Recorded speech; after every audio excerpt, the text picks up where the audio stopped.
God was teaching me about power, and he told me there are 7 realms of power in the spirit. He told me the first realm of power is the ability to cast out demons. I said, what? To cast out demons? I was a Christian for many years. I was afraid of mad people.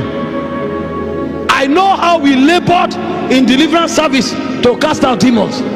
How can casting out demons be the least realm of power? They told me the reason is because you need the name of Jesus and revelation to cast out demons. The authority with which you cast out demons is in the name of Christ. And that's why every time we cast out devils, we cast them out in the name of Jesus. He said that's the lowest level of power. He said the second realm of power is the ability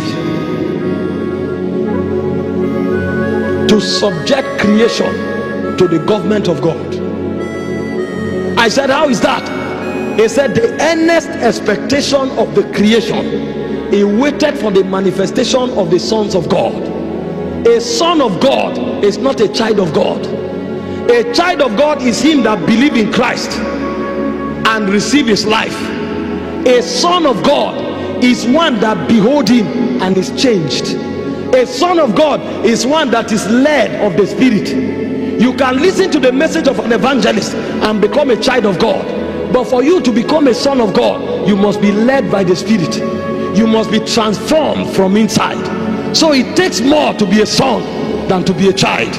A child can cast out devils. The Bible said he sent them out in Luke chapter 10, and he said they cast out demons, and when they returned to him, the Bible said he lifted up his voice and he prayed. He said, I thank you, O Father, that you have not revealed this to the prudent and to the mighty, but you have revealed it to babes. That means babes were the ones casting out demons. But for you to subject creation, you must have authority.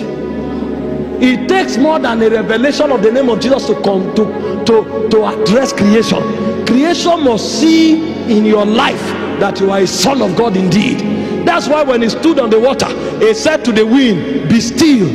They marveled. Even the wind obeyed this man. This man has authority over creation. That's another realm of power.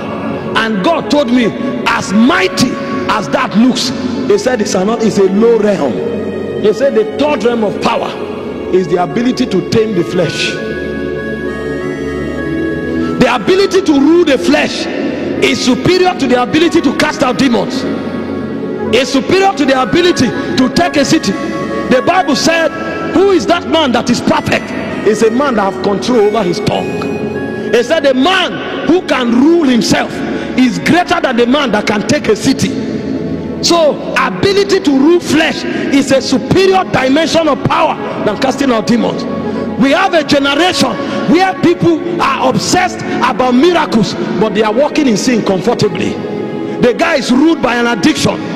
He leaves pornography and he comes to preach powerfully. He thinks the gospel is about a drama. That is not the army of God. Paul said, herein do I exercise my conscience to be void of offense before God and before man. If you don't have power over your flesh, you can be a fellowship president, but in the spirit you are a babe. And even the demons will not take you for granted. They will say, leave him. This one is our servant. Because whomever you yield yourself servants to obey, the servant of him you are, whom you have obeyed. You can be popular as the most popular fellowship president, but on that campus you have no authority. Even the princes know this one, just send one sister to his house, everything will be over. This one, put fellowship money in his hand, and then before you know, he spends the money and replace it. Even though you were able to replace the money before they ask for it, the people may not know, but in the realm of God you have erred, because you have taught something that is sacred. Because it's not just about the figure, it's about the integrity. They gave you 10,000 fellowship money, you spent it.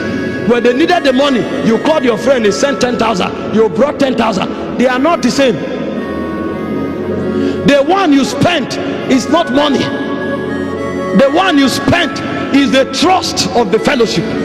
The one you spent is the blood of men. When the mighty man of David jeopardized their lives and brought him water from the garrison of the Philistine, he said, this is the blood of this man. When men gather money, some people who gave you that money, they missed food on campus. They went on hunger for 3 days to be able to bring that money. Some of them, it was part of their money to sponsor their studies, to buy books that they gave to you. You spent it, you thought it was 10,000 naira. It's not 10,000. It's the trust of men that you squandered. And because you have erred, you have no integrity. There is a level of authority in this kingdom that can be committed to you, because you are still a babe. You don't understand hallowed realities. The Bible said the heir, so long as he's a child, he's not different from a servant, even though he's the Lord of all. We want to be the army of God. There must be a track record of integrity.